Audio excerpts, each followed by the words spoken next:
Praise the lord. ప్రభువైన యేసు నామములో అందరికీ వందనములు.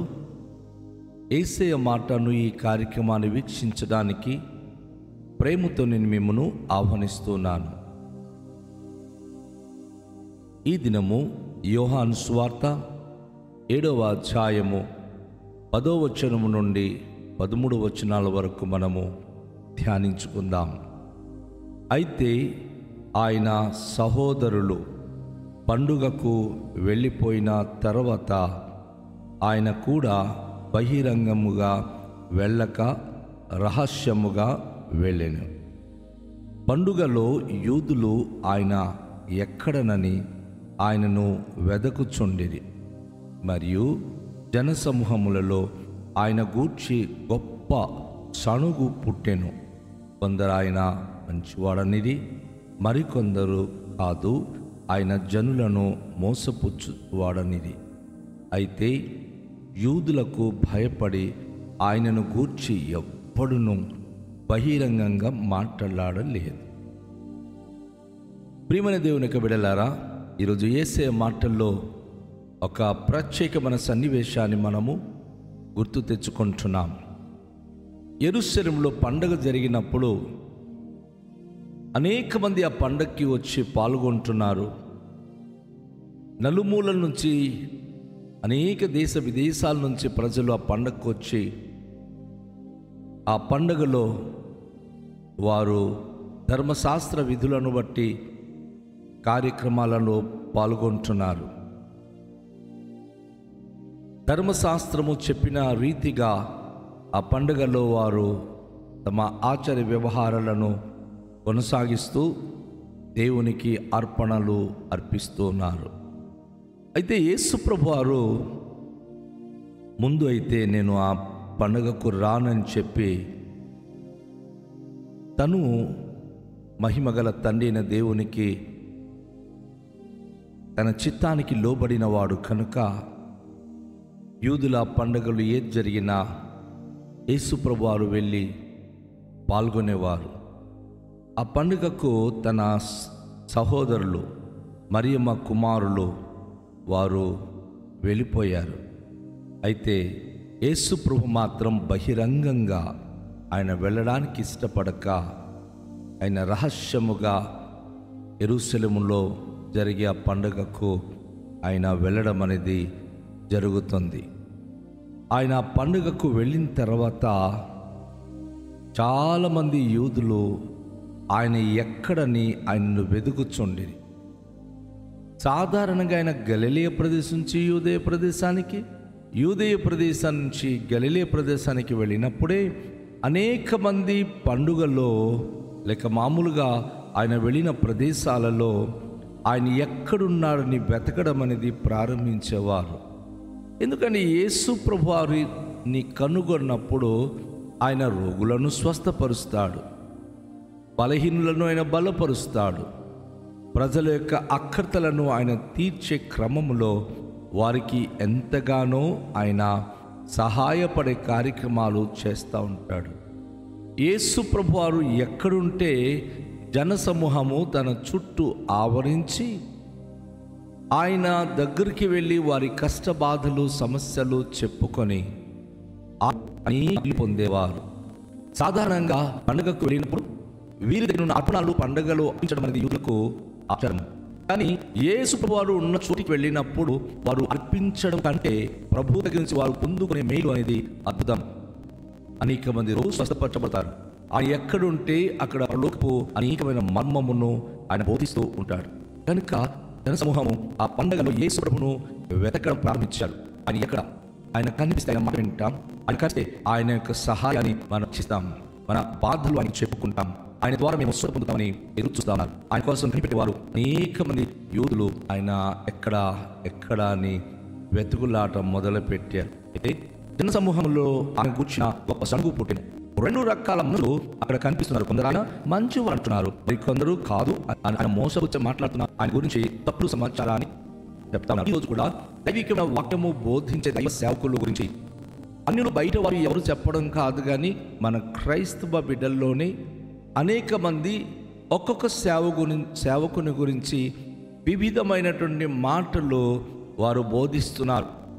చాలా విచారకరమైన విషయం. క్రైస్తవ సేవకులు క్రీస్తుని గురించి బోధిస్తే ఎంతో బాగుంది, కానీ తోటి సేవకుల గురించి విమర్శించుకుంటూ స్వస్థత లేదని, లేకపోతే ఆ బోధకుడు తప్పుడు బోధిస్తున్నాడని, ఒకరిని ఒకరు నేనే మంచి బోధిస్తున్నానని రకరకాలుగా ప్రజల మధ్య కలత పుట్టిస్తున్నారు.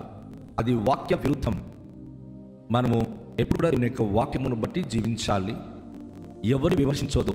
ఎవరైనా సరే దేవుని యొక్క వాక్యాన్ని వక్రీకరించి బోధించి ఎక్కువ కాలంలో నిలబడడు, ఎక్కువ ఘనత పొందిన ఉండడు. వాక్య ప్రకారం చేస్తేనే దీవించబడతారు. బోధకుల గురించి ప్రవక్త యెషయా గ్రంథంలో 8వ అధ్యాయము 20 మరియు 21 ప్రవక్త యెషయా అంటాడు ఏమిటంటే, ఈ వాక్యము చూడి, అలాగున బోధించని ఎడల వారికి అరుణోదయము కలగదు. వారు ఇబ్బందులు పడుచో ఆకలి నీ దేశచారం చేయుదురు. ఆకలి గురించి వారు కోపపడి తమ రాజు పేరును, తమ దేవుని పేరును శాపములు పలుకుచు ఇది చూదురు. చెప్తుంది. వారు అనేకమైన ఇబ్బందుల్లోనికి వెళ్ళిపోతూ వారి స్థితిగతులు మారిపోతుంది. వారు భూమి తట్టు తేరి చూడగా బాధలును, అంధకారమును, దుస్సహమైన వేదనయు కలుగును. వారు గాఢాంధకారములోనికి తోలివేయబడుదురు. ఎవరండి? బోధకులు.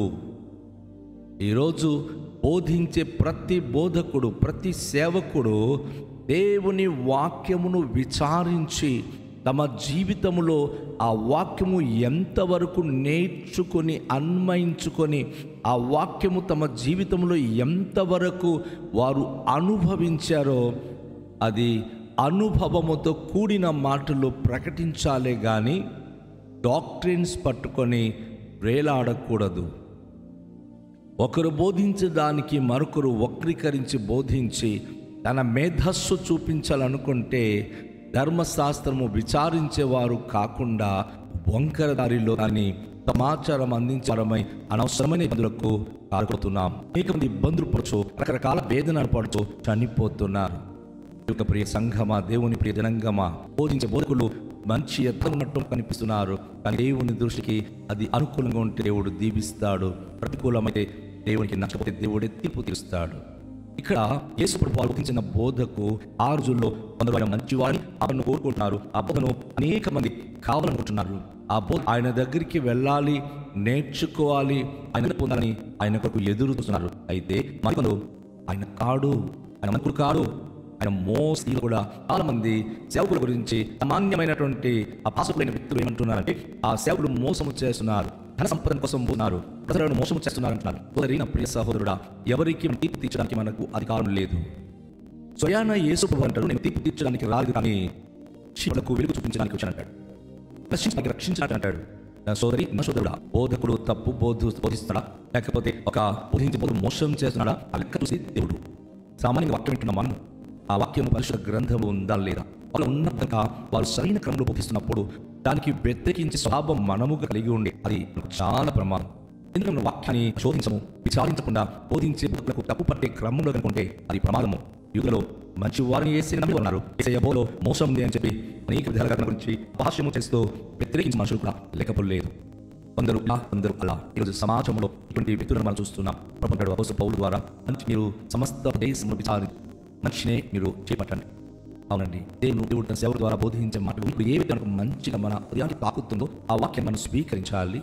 ఒకవేళ మనకు ఆందోళనాత్మకంగా ఉంటే పరిశుద్ధాత్మకు ఆ విషయాన్ని మనం చెప్పాలి. ప్రభువా, ఆ బోధన తర్వాత నా మనసు కలవపడుతుంది. ఇప్పుడు కూడా ఒక మనిషి హృదయానికి బోధించినప్పుడు ఆ బోధన ఆ వ్యక్తిలో తగిన పశ్చాత్తాపానికి అది సాగాలి. అధైర్యం వారికి ధైర్యపరచాలి, బలహీనులైన వారికి బలం ఇవ్వాలి, నిరీక్షణ వారికి నిరీక్షణ ఆధారం నిలబడాలి. ఒక వ్యక్తి విశ్వాసము పెరగాలి. ఒకరు వింటున్న సందేశము కనుక ఒక వ్యక్తికి అవిశ్వాసములోకి నిలిపివేస్తుంది అంటే ఆ వ్యక్తిని బోధలో అయినా పొరపాటు, లేకపోతే ఆ వ్యక్తి అయినా అర్థం చేసుకోకుండా ఆపదం ఆగి ఉండాలి. కనుక ఈ యొక్క విషయాన్ని గమనించాలి. యూదులకు భయపడి ఆయన గురించి ఎవరు బహిరంగంగా మాట్లాడలేదు. ఈ రోజు కూడాను నడుచుకున్న వ్యక్తులకు భయపడిపోయి చాలా మంది దేవుని గురించి ధైర్యంగా మాట్లాడలేకపోతున్నారు. ఎందుకంటే ఎవరు విమర్శిస్తారో, ఎవరు ఏమైనా అపహాస్యం చేస్తారో, ఎవరైనా మనను హింసిస్తారో అని ఆ మనుషులకు భయపడిపోయి క్రీస్తు నుంచి తెలియసక్షమైన విషయాలను మరుగుపెట్టుకున్నారు. ఆ రోజుల్లో వారు శారీరకంగా ప్రజల మధ్య ఉన్నప్పుడు కూడా అనేక మంది విపరీతమైన విమర్శకులైన ప్రజలు జనులు ఆ యుద్ధులకు భయపడిపోయి ఎవరు బహిరంగంగా క్రీస్తుకు మాటలు ఒప్పుకోలేదు, ఆయన గురించి మాటలు చెప్పి ముందుకు నిలబడలేకపోయి. కానీ ఈరోజు దేవునికి మహిమ కలుగుగా నా భారతదేశంలో అనేక మంది దైవజనులు ప్రాణము కోల్పోతున్నారు. దేవుని గురించిన విషయాలు సాక్ష్యం ఇవ్వడానికి, దేవుని గురించి మార్చడానికి ధైర్యంగా బోధించి ముందుకు దూసుకుని వెళ్ళిపోతున్నారు. అయితే ఆ రోజుల్లోని ఇశ్రాయేలు యూదులకు భయపడి క్రీస్తును బహిరంగంగా ఎవరు కూడా ఒప్పుకొనలేకపోయేవారు. క్రీస్తుని గురించి బహిరంగంగా మాట్లాడలేకపోయేవారు. ఈరోజు మన దేశ ప్రజలకు భయపడి అనేక మంది దేవుళ్ళు బహిరంగంగా క్రీస్తుని గురించి చెప్పుకొనక మౌన వహిస్తున్నారు. అయితే దేవుని బిడ్డలారా, ఈరోజు ఇది కాల సమయంలో యేసయ్యా మిమ్మల్ని మేము మనస్ఫూర్తిగా స్వీకరించి మీ గురించి, మీ మహిమ గురించి మేము మాట్లాడుకు, మీకు మహిమ కలిగి జీవించకు మాకు సహాయము దయచేయండి. రండి, తలలోంచుకొని ప్రార్థించుదాం. మిగిలి గల పరలోకపు తండ్రి, మీ పరిశుద్ధ నామమునకు స్తోత్రాలు. ప్రభువా, మీరు ఉండి చోటున రహస్యంగా